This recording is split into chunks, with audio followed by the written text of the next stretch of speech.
பேர்? ரொட்டி ரொட்டி ரொட்டி ரொட்டி எக்கீமா எக்கிமா எக்குமா ரொட்டி எக்கிமா எங்கே இருக்கு? எக்கீமா அக்கீமா. Super super. உனக்கு இது கீமா மட்டும் வந்திருக்கா? இல்லை இது சிக்கன் சிக்கன் மசாலா. பாப்பா சிக்கன் மசாலா. இன்னும் எங்களுக்கெல்லாம் வரல. இது பேர் என்ன?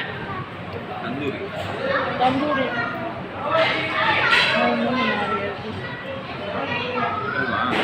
எடுமா